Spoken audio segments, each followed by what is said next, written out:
The Six of Wands really talks about the seasonal quality of life. We have the dying leaves, and the ebb and the flow and the cycles that we go through in life are what teach us, are what help us align with our purpose and align with the mindsets and the mentalities and the perspectives that are going to lead us forward and going to allow us to really create that vision. And in the alignment line, we have the Queen of Wands, we have Kali coming in. The Queen of Wands is that I do not give a fuck energy. It's the energy of controlled chaos. Kali destroys, she creates and destroys. She is the mother of all. This energy is so powerful because she has set herself free from the constraints that society may put upon your energy. So setting yourself free from expectations, setting yourself free from conditioning, from people deciding for you how your life is going to be, to really be in alignment with your purpose, you have to step out of caring what other people think and caring what things used to carry you through. What used to work is not going to work in your new environment, in your new way of being, in your new world that you're creating. Your old habits, your old ways of being, your old mindsets cannot serve you in this next step, in this next version of you.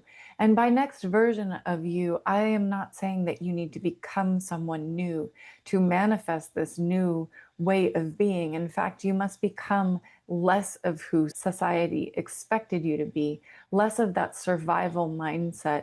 Just blow it up and let it go, destroy everything that isn't working in your life, not in like a destructive, hateful way, but just blowing things up that don't serve you so that you can progress forward and you can break out of that shell of limitation, that binding to an old way of being. We have the Princess of Cups coming in the future position. She came up in the reverse.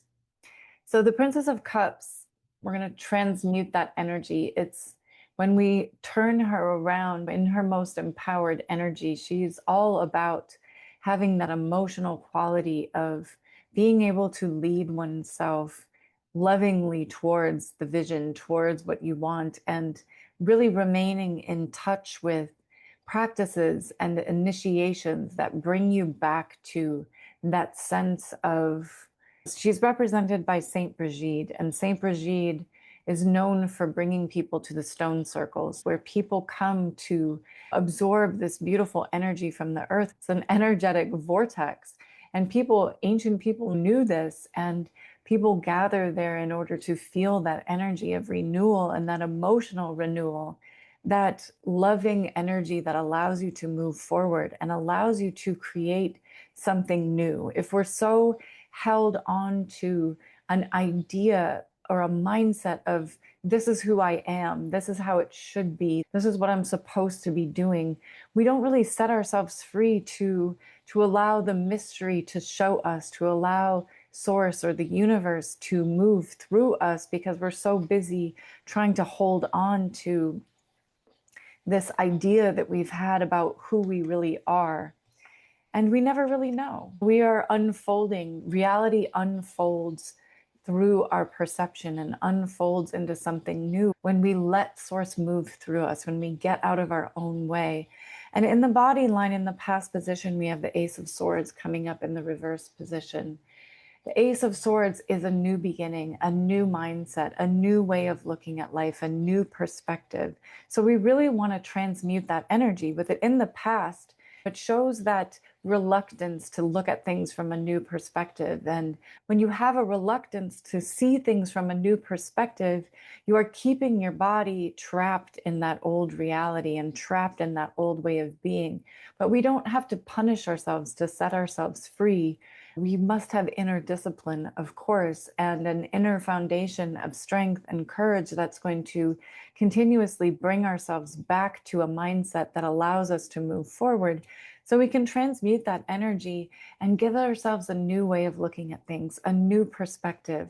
we don't know all of the answers ever. So there's no sense in not experimenting and not trying new things and not trying new ways of looking at things so that we can have a different emotional experience about life. We have the Queen of Cups in the central position, and the Queen of, and I have to cover her because a lot of my cards are naked. So YouTube doesn't appreciate the nakedness of my cards. So if I'm covering them, that's why. So she's represented by the Venus of Willendorf. And Venus of Willendorf is the representation of the feminine, of the divine feminine, of fertility, of abundance, of an emotional, loving, nurturing, very giving, very overflowing energy. The Queen of Cups is so full of love and so full of inner stability and inner emotional wealth that she's able to pour out over into everything that she does. And so having her, we have these two queens in the alignment line. And so whether you consider yourself masculine or feminine, we all have the inner masculine and inner feminine within us. And it's not relating to gender, it's just the way that energy moves. And the feminine energy is expansive, is loving and nurturing, and the masculine energy is a structural foundation, is creating support and being able to hold the container that the feminine expands. So Kali blows everything up. The Queen of Wands is like, this is what I'm going to do. I'm going to destroy everything that's in my path because I know I am so worthy of having everything that I desire. She doesn't hold herself back. She doesn't second guess her desires because she understands that desire is source wanting to be expressed through you. Desire and wanting are not the same thing. Wanting comes from a place of scarcity and a place of lack. So the Queen of Cups reminds us to come from this place of abundance, come from this place of overflow. We create in our imagination first.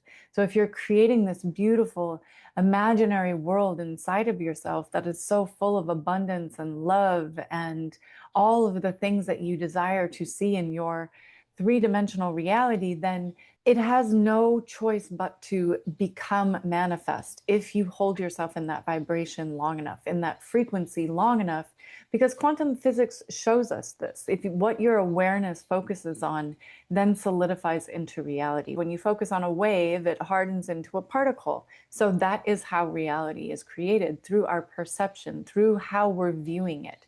So you can take a reality that appears to be a certain way and look at it from a new perspective, look at it from a place of love, and completely change that reality because it's your perception. If you think about when you are in a bad mood and you're looking at things like everything is so limited and it's so difficult, and then you go out in the world and you're around other people, you tend to get that same kind of energy back. You tend to run into grumpy, crabby people or people that yell at you. And when we really move from a place of gratitude and a place of joy, then we tend to run into other people that have that same kind of energy because like attracts like. So we want to be the strongest frequency wherever we are and spread the kind of experience that we want to experience, right? Spread the kind of love and the kind of joy and the kind of abundance that we wish for ourselves to receive. And that's how we allow ourselves to receive more. People who have gone through a lot tend to limit themselves as to how good life can get, how much abundance they can receive. I've done this so much in my own life. This is how good it can get, or this is how it should be, or how it has to be. But when I change my perspective and when I surrender to the process, I've been able to manifest so many amazing things because I don't worry about how they're going to come into being. The minute you start to worry, and I've done a lot of this also, the minute we start to worry, we start to limit ourselves to what is possible. We have the Four of Wands coming in the future position. The Four of Wands is an energy of having inner balance, to our going up, to our going down. Having that inner balance of your energy and knowing how to know when to pull your energy back and know when to move forward, because everything ebbs and flows. Like if you look at the way a flower blooms, it doesn't bloom all at once. If you take time lapse photographs of a flower in its blooming, it actually blooms a little bit and then it contracts. And then it blooms a little bit more and then it contracts. And so on until it blooms fully. So life is like that. Anything that you're manifesting is like that. Our energy blooms, it opens up, and then we need to contract sometimes so that we can replenish, so that we can return to the purity and the clarity of our mission, because we're really being asked to have that clarity with this bubble and this eye in the middle. The eye represents the dragon. And I've been reading some really interesting things about dragons lately, and how every culture, every ancient culture has dragons in them. But at a certain point, and not very long ago, it was in the mid to late 1800s, that they actually stopped talking about dragons and started talking about dinosaurs. So if you want to go down a rabbit hole, there's a rabbit hole for you. But every culture has dragons in them. If you look at the Chinese zodiac, it has all animals that we see represented in our reality, and then there's the dragon. So dragons represent that mystery and that energy of moving forward and that guardianship of your vision. We really have to have that inner beast that doesn't care about what other people say about our vision or our purpose. It's really not up to other people to define what we're supposed to be doing in this life, or what we get to do in this life, I should say. And so having that guardianship over your vision and over your energy, where those really good boundaries come in, is so important as you create. Because if you tell too many people about your vision, people have subconscious blocks of their own, and they pass on information that can tend to push your vision back down. They're like, oh, that sounds really difficult, or that sounds unrealistic. So really keeping your vision to yourself and keeping your dreams to yourself allows you to nurture that energy of the inner dragon that you need to be able to move forward. And we have the Son of Swords, the Prince of Swords, in the past position of the spirit line. The Prince of Swords is all about having that esoteric knowledge of the ancient traditions and the ancient knowledge that so much of it has been buried.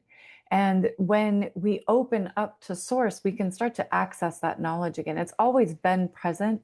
We've just been conditioned and trained out of it. So there are so many mysterious, esoteric ways of being and ways of thinking and ways of opening up to source and allowing source to fuel our vision and fuel our purpose and our business as we go forward.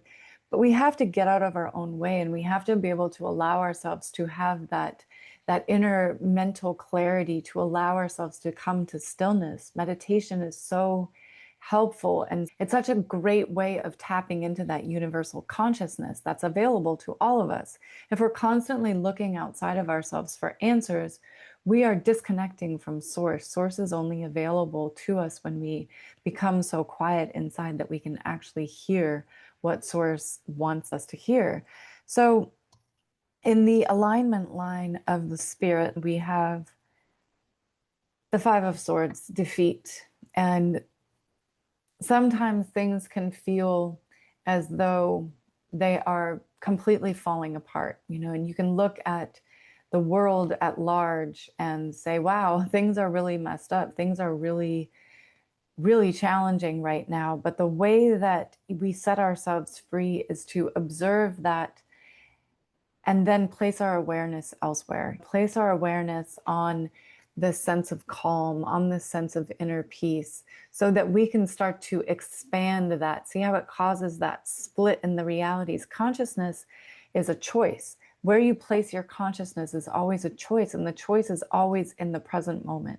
At any given moment, you can return to that place of inner calm. You can return to that place of centeredness, that 0 point, where then you can step into that creator and step into that choice and that decision to place your awareness elsewhere, to place your awareness on the world that you want to see come into being, and the way that you want to feel, and the way that you want to think, so that you can set yourself free from those old mindsets. And it really takes that inner journey to be able to come to an awareness and that fearless sense of being able to face all of your emotions, even if they're challenging, being willing to take that inner journey. We have the Prince of Cups in the future position, symbolized by Parsifal in this deck. And Parsifal set off on the journey of self. The search for the Holy Grail is symbolic of the search for that inner truth, for the inner reality. The Grail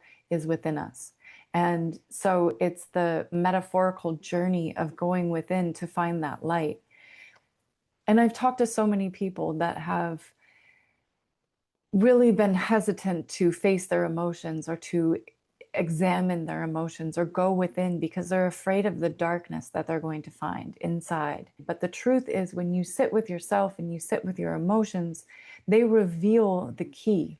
Within the darkness, there's always light. And so when we go within to our darkest selves, our shadow selves, and we really accept who we are when we're not at our best, then we can start to make better choices. Then we can start to change who we are being through acceptance, not from punishing ourselves for acting out of our highest good, acting out of the highest version of ourselves. It happens. Shit happens. We're not always going to be perfect, and there's no need to be perfect. You just bring yourself back to the frequency of where you want to be. That's how manifestation works. And we're always manifesting. It's not some woo-woo mystery that only some people do, and you only do it when you want something good.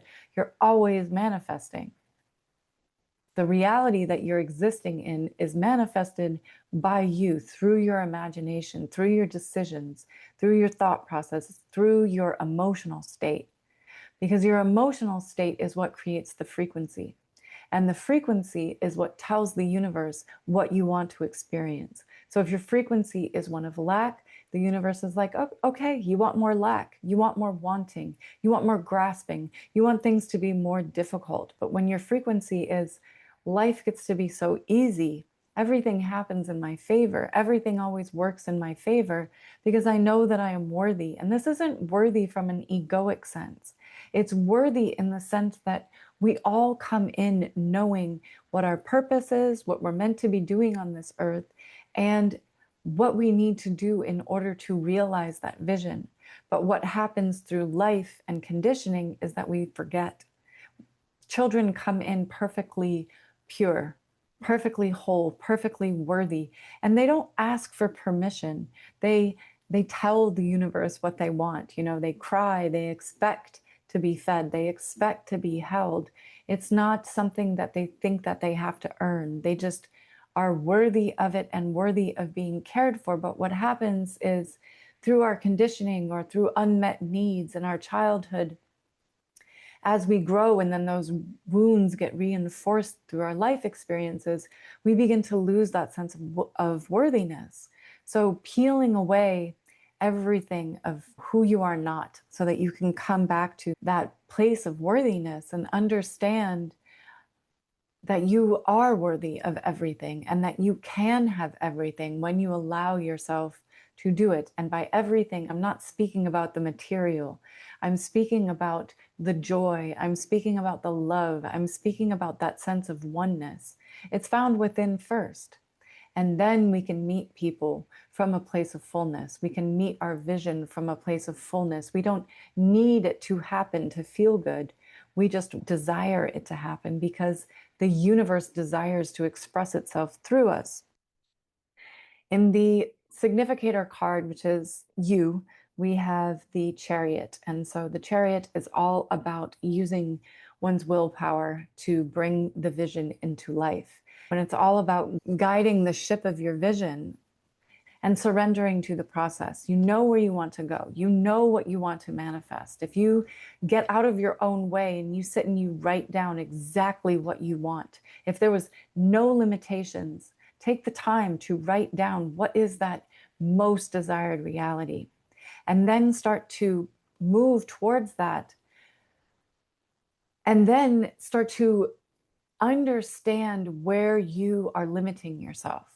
What do you believe about yourself, or what do you believe about that vision? Because if you believe it's going to be hard or if it's impossible, that's what you're going to manifest. But if you believe that it's possible, as long as you continue to take aligned action towards it and you surrender to the process, it's like when a ship sets out to sail, it has a destination, but it can't predict the storms. It can't predict what's going to happen while they're at sea. It just has to trust the process and keep realigning the ship to the destination point. And life is really like that, guiding yourself towards all of that gold and all of that beauty that you want to experience is a continuous process, is an ongoing practice. There's never any moment where you suddenly have it all and everything is perfect. Even when you realize your dreams, there are still going to be challenges and opportunities to bring yourself back to the vision and bring yourself back to that frequency of delight and open mindedness and authenticity, right? Kali, that Queen of Wands energy, is so authentic in herself. She's not trying to be anything for anyone else, she's just being herself. And authenticity is the highest vibration we can occupy. It's the highest frequency because everything else is starts to, even love can be love that needs validation, love that needs a response, love that needs someone else to do something for it. But authenticity requires nothing from anyone. It is just pure, this is who I am, this is where I'm at, this is how I'm going to move forward. And we have the Six of Cups in the good luck card of the day. The Six of Cups is about the emotional fulfillment, emotional happiness, emotional joy and alignment. And when we feel that emotional quality of alignment inside, we're able to move forward from a place of abundance, from a place of inner grace, instead of wanting, because wanting is like ordering more want from the universe. So I'm going to draw some runes. So the rune spread is you, the past, the future, the basis of the reading, the challenge, and then the best outcome.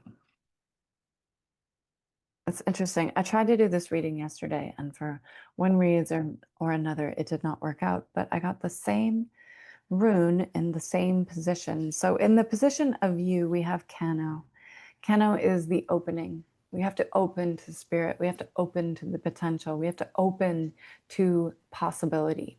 When we say, oh, this is just how it is, this is just who I am, this is just how I am, we decide that reality for ourselves. But when we say, what is possible for me?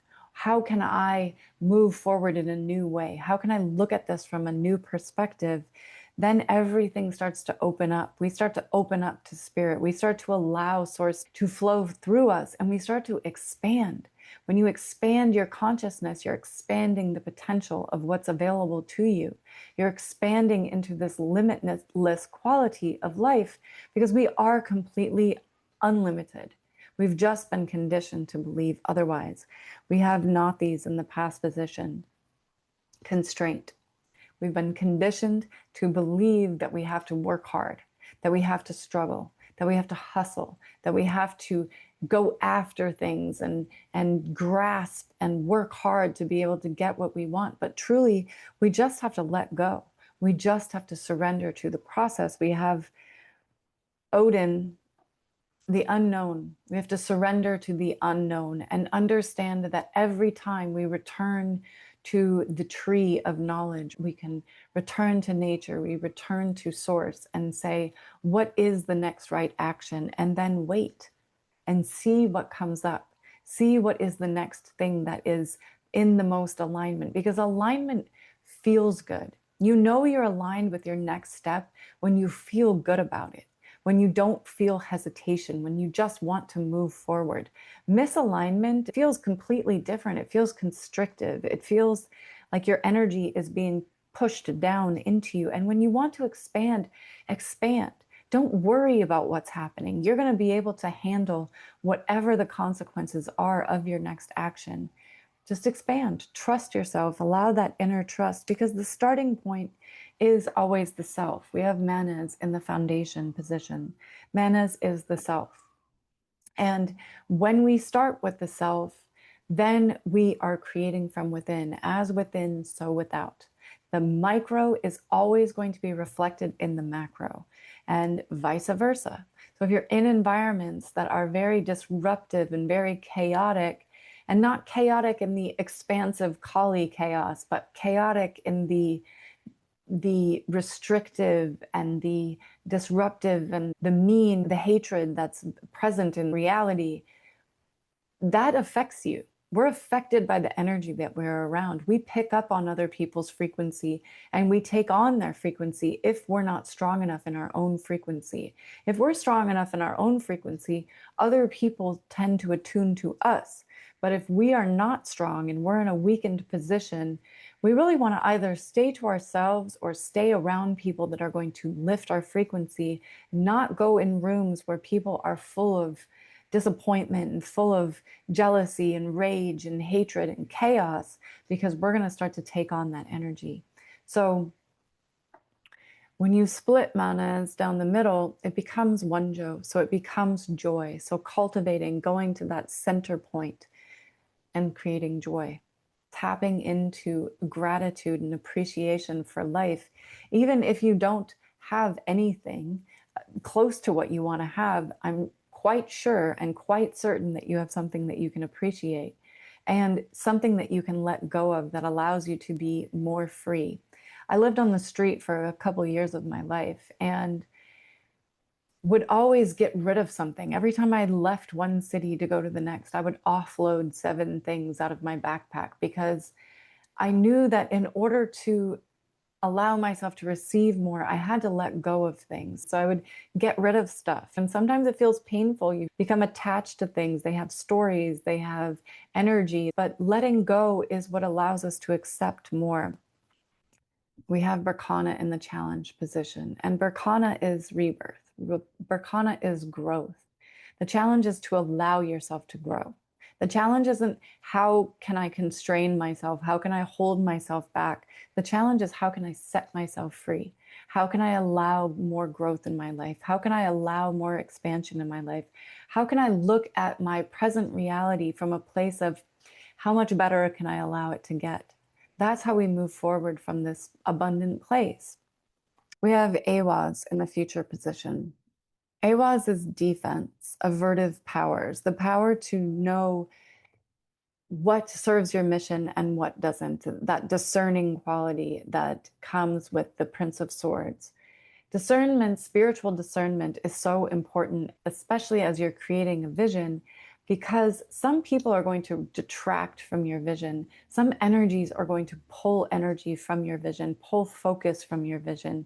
So having that avertive quality to know what serves your vision and what doesn't is so essential as we move forward into manifesting everything that we want to create. If you continuously put yourself in situations or put yourself, self-sabotage comes from the inability to discern what is the right next move or what actually will help you move forward. And we're all guilty of self-sabotage at one point or another. And so there's no shame in it. Just I self-sabotaged, and now how do I use what I learned through this retractive process to help me move forward? How do I put the pieces back together so that I can grow, so that I can use them to fuel my vision and fuel myself forward? And it's an ongoing process. So patience, be so patient with yourself as you move forward, because entrepreneurship is so challenging because the goalpost is always moving. And life is like that also. There's never one point where you make the goal and suddenly everything's perfect and everything's all figured out. There's always going to be another challenge. There's always going to be another opportunity to learn more about yourself and learn more about the process. So give yourself grace in the process. We make mistakes. Forgive yourself. Forgive others for their mistakes. Forgive society at large for the conditioning and for the unconscious way that people move through life. 90% of people are moving 97% of the time through their unconscious. They don't even know what they're doing. They're just following patterns and being led through their unconscious conditioning. When you start to become conscious, the game becomes completely different. It's like playing checkers or playing chess. When you play a conscious game, you're thinking ahead, you're discerning what is going to help me move forward, you're being strategic. And checkers is more reactive. And when we are reactive, we're not in our power. So to stay in our power, we want to be more zoomed out, more calm, more present, and more strategic about how we're using our energy and how we are moving forward to manifest. And I think I'm going to leave it here. I so appreciate everyone that comes to listen and all of the new people that have subscribed. I am so enjoying growing with all of you. And so I'm very grateful for everyone's responses. This is what it is. If I didn't say so already, my name is Jordana. And I'm so glad you're here. Thank you.